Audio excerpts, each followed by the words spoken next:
Well, we've heard a lot of really cool aspirational ideas of what we see working in other parts of the country, and so we thought we would end today maybe talking just a little bit about where we are as a state. We have three folks who need no introduction to this group. Dr. Oran Smith, who works with, obviously, us at Palmetto Policy Forum, Mary Carmichael with the Public Charter School District Association, sorry, I always say that wrong, and congratulations to our charter schools. What an exciting announcement that we are now in the top 10 nationwide in terms of the strength of our charter school laws. And a lot of that has happened under Mary's guidance and work and leadership. So we're really proud and excited about that. And then obviously J.W. Ragley will talk to us a little bit about how things are going with our current virtual school. So with that, Oran, why don't you take it away?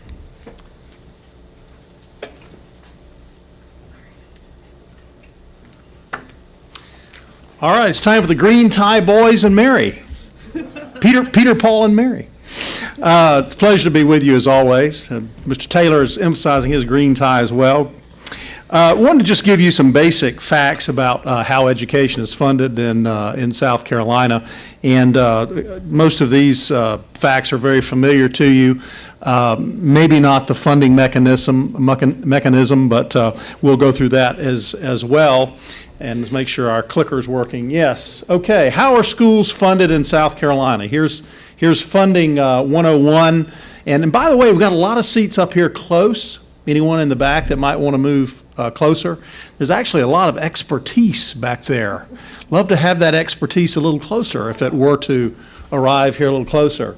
All right. There are three key levels of funding. Obviously, since at least the Great Society in the 1970s under Richard Nixon, there's been more funding from the federal level. It's still not extremely significant, but there is funding for our schools from various different levels of government. Again, you can't read this type, I know that. I understand that when you're doing a presentation like this, you're supposed to take the oldest person you expect to be in the room and then multiply that or divide that by 2, and then that's your font size. Obviously, I failed in that aspect here. The main thing to know about federal funding is, even though it is federal funding, the state of South Carolina still authorizes. One of the other hats I wear, some of you know, is I do some work with Coastal Carolina University, and I attended our budget hearing a couple of weeks ago, and the question was asked, did the university expect to have any additional federal funding for any grants that were being applied for through the Marine Science Program? The reason for that question was, and as I understand it, the state of South Carolina still has to authorize its actor, the university, to spend that money. So that authorization has to be in the South Carolina authorization. That is primarily the power of the federal government. The federal government does provide funding. It authorizes the level of federal funding at the department for any general fiscal year. State funding, of course, the General Assembly appropriates funds to our schools through the Education Finance Act and the Education Improvement Act. And the South Carolina Department of Education funding manual summarizes how each funding stream goes to the districts. The EFA is and remains the strongest and most transparent aspect of state educational funding. It is the prime driver of our funding, and we'll get to that as well. Local funding is significant in some areas, not as significant in others. Some of our local districts, of course, have taxing authority or fiscal autonomy. Some do not. Some have to have their budgets approved by county councils, or I think a legislative delegation in some cases. So there are different arrangements for local funding for schools. As far as the hard numbers, here's basically what it looks like. And again, maybe this is why I'm asking of you who might want to come a little closer. But as you see, and I've taken back to 2010, 2011 versus the year that we are presently or just completed, and you'll see there was a drop off. You see the red number there. There was a drop off in federal spending, and I have spending, but this is revenue. Those of you who know this well know there's a difference between spending and revenue. This is actually revenue. But you'll see since 2010, state funding revenue has gone up significantly, and local revenue. And then you have our total per pupil. Lots of ways to dice and slice to get that number, but this is the traditional way of doing that. This is from the State Department. So the total per pupil For those of you who can't read this, 2014, 2015, roughly federal funds of about 1,100, state 5,400, local 5,200. So a total of about 11,700, or around, in round numbers, about 12,000 per pupil. So that's how that breaks down by level of government. Just to take a little dusting, these are the projections that came out last fall, actually, from the Department of Revenue and the Fiscal Affairs Office, just looking at some of the revenue per student for just a handful of districts. You can only show so much on a slide clearly, but here are the top districts in the state as far as per pupil revenue, and as you'll see, it varies greatly where those funds come from. If you can't read this, again, the very top level number for Clarendon 1 from the federal government's about $5,700, but you go down to York 2, it's about 10% of that from the federal portion. So every district's a little different, federal, state, and local blend of funding, but these are the districts in the state, the 15 that are receiving the top revenue per student. Spending for the state of South Carolina, often asked question: how does South Carolina compare in its spending versus the rest of the union, the rest of the states? This is somewhat difficult to arrive at an exact figure, and I think the U.S. Department of Education may have one version of this. These numbers actually came from a report just recently released earlier this summer by the Census Bureau, the U.S. Census Bureau. And it shows various different numbers than we showed earlier because they're calculated differently. I think if you take in inflation and a lot of other factors, cost of living, we're probably about halfway. We're about halfway through the pack. Now, getting down to the nitty-gritty of funding, how the funding actually works. There's several different pots of funding within the state budget. And just to give you a light dusting of those, I put the year that these were enacted. I guess that's just as I remember some of these. Particularly, I remember 1984 when the state of South Carolina, the citizens actually voted to add a penny. But these are the key programs. Of course, general fund revenues. So this is kind of a history, but also a list of the various different pots of funding. The Education Finance Act remains the most significant, which was passed in the Edwards administration. And then the Education Improvement Act of 1984, of course, was one of Governor Riley's key programs that he worked so hard for. Then, not necessarily as much related to funding, we have the Accountability Act. But then there is funding through the lottery. And of course, there's that language that says the lottery must supplement, not supplant, existing funding. So the lottery is to add on to this other funding. My favorite chart. Let's see if we can get through this together. This may be an audience participation, Mr. Whipper. I may need your 2 cents here and there. But this is how the EFA works. And to quote, I don't see Melanie Barton presently in the room, but she said, to understand an education in South Carolina, you must understand the EFA and how it works. First of all, you start on the far left here, the district need or the district operating budget. That's the district weighted pupil units, WPU. That is assigned for each type of student in the system. Your typical student in the system may be a 1.0. A student that has some special needs may have a number greater than 1. You add all of those together to get a feel for what type of students, what type of mix you have in that district, and that gives you that weighting pupil unit.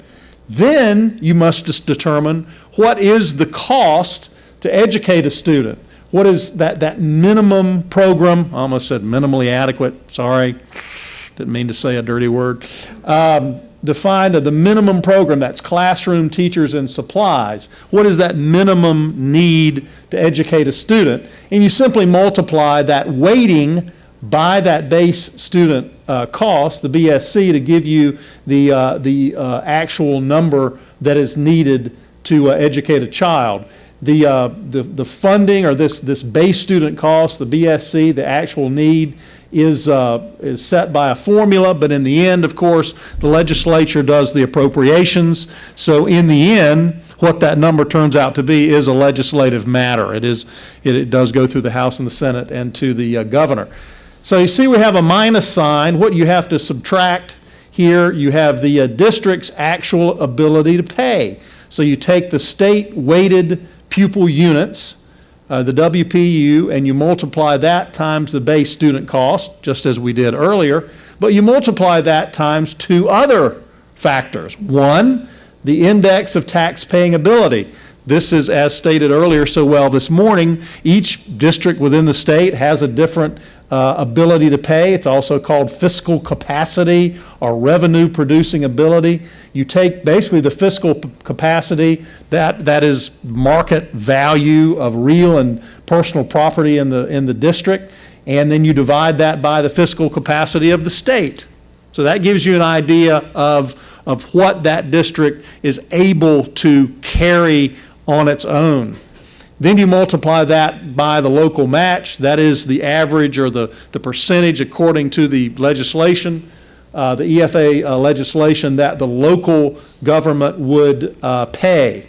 It's roughly 70-30 state and local. And then that gives you your magic number of the district allocation from the EFA formula. Funding and performance. A question that is often asked in any kind of discussion of education: is there a direct relationship to how well a school or a district is funded and how well that district performs?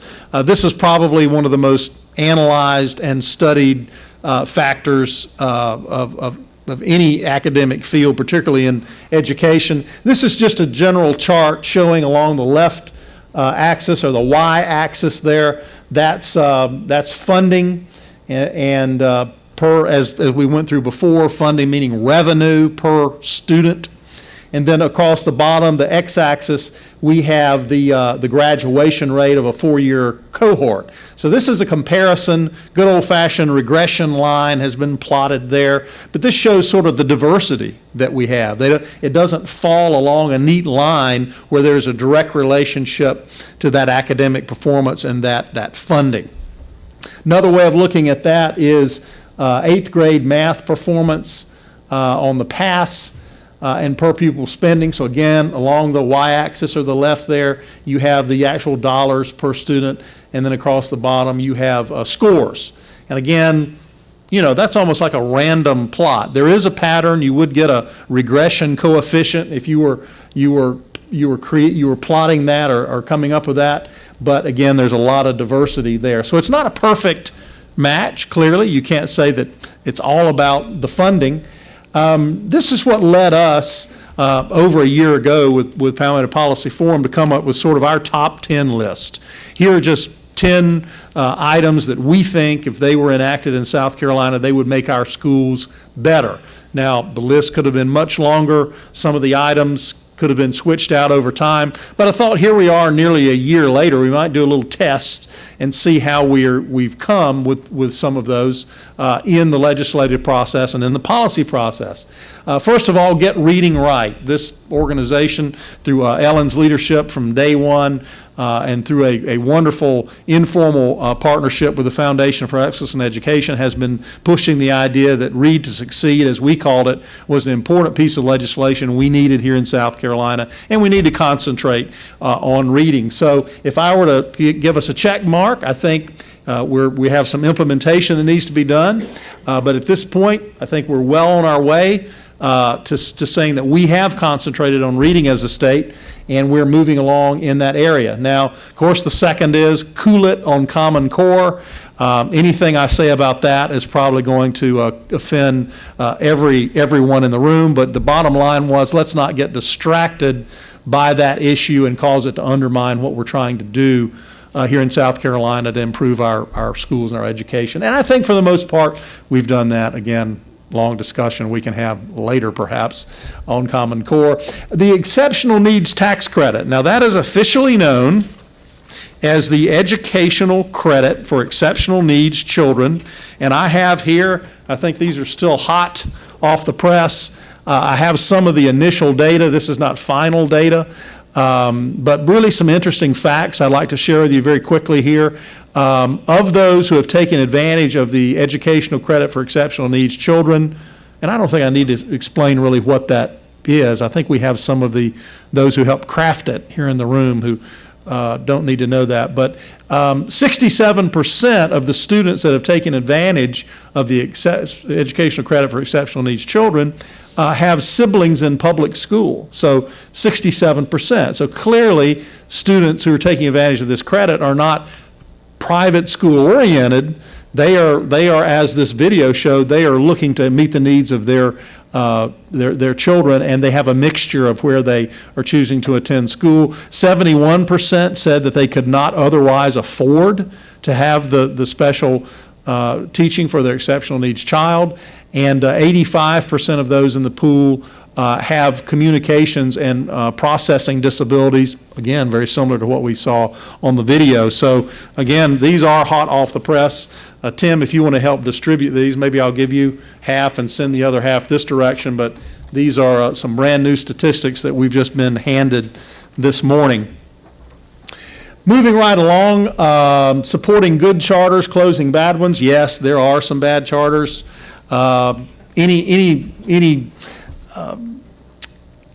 Anyone affiliated with what you're trying to do that is not doing a good job, that brings a dishonor upon the brand. So we needed legislation to help address that, and we got that last year. Incenting excellence in teaching, again, if a poor teacher is being paid and compensated and rewarded the same way as a good teacher, that does not make good sense in any way. That is not good policy. For as long as I've been around public policy in South Carolina, I've heard business leaders say, the South Carolina Chamber of Commerce on many occasions has said, we need a way to have alternative paths to certification so that we can get more people who have training, often doctoral degrees in a certain subject, into the teaching profession to make that easier. We still believe that. And again, accountability for pre-K funding. I see Mr. Brennan in the back of the room. He has that completely taken care of as chairing the First Step Study Committee. But seriously, that is an important part of our improvement mechanism. Fixing education governance, we'll have more to say that later. Consolidating school districts, we've sort of run into not as much of that taking place, but that still needs to be done. And then effectively grading schools, which we have addressed. Well, what is on the horizon? You've heard about ESAs today, and you've heard about virtual education today. A couple of the foremost experts in the country have testified already or spoken to you about that. Competency-based learning is another possibility. Early graduation rewards, that is a reward to the student for graduating early, and the statewide achievement district, what you've heard.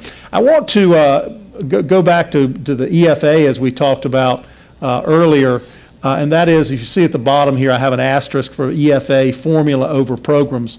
If you look at the EFA funding formula, and I'm glad that JW is here, who knows about this I think probably better than anyone, but you're almost faced with a couple of different choices when you look at the EFA.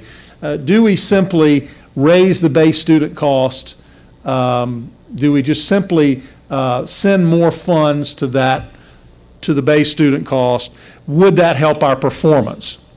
Well, as we've seen earlier with some of the statistics that we've presented, and there are a lot more, funding and performance don't have a perfect relationship. So we're very doubtful that strategy number one, to address the Abbeville decision, to address the whole need for these schools to have more equitable treatment and to be successful, funding is not the full answer.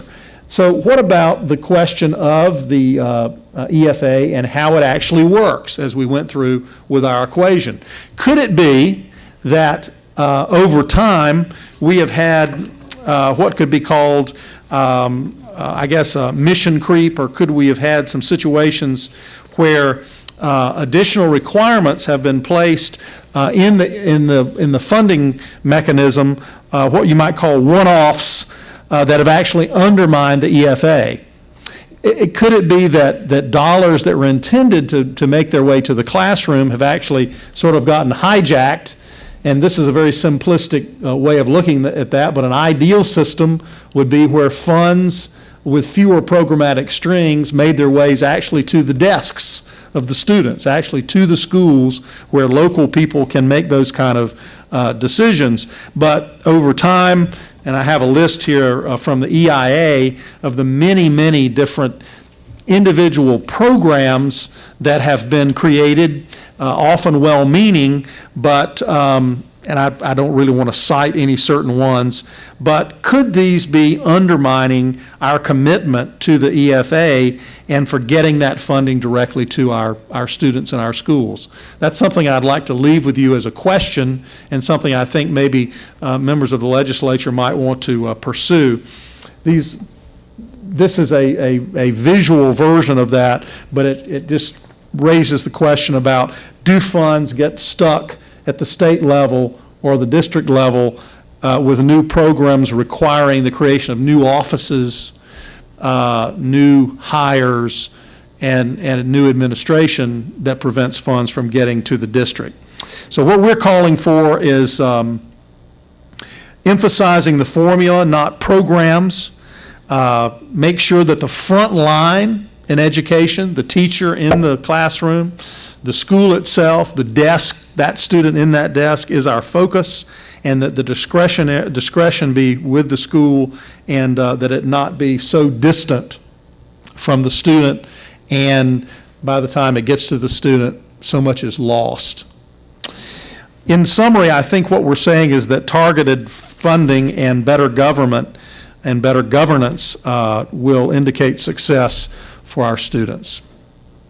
That's just sort of a general overview of how funding works in South Carolina, and sort of a report card on some of the ideas that we have proposed in the last year or so and how we appear to be doing with those, and a challenge to take a look at what was a very thoughtful formula that was created with the EFA, and how we can make it work for South Carolina. I think that's all I have, and I thank you for your attention.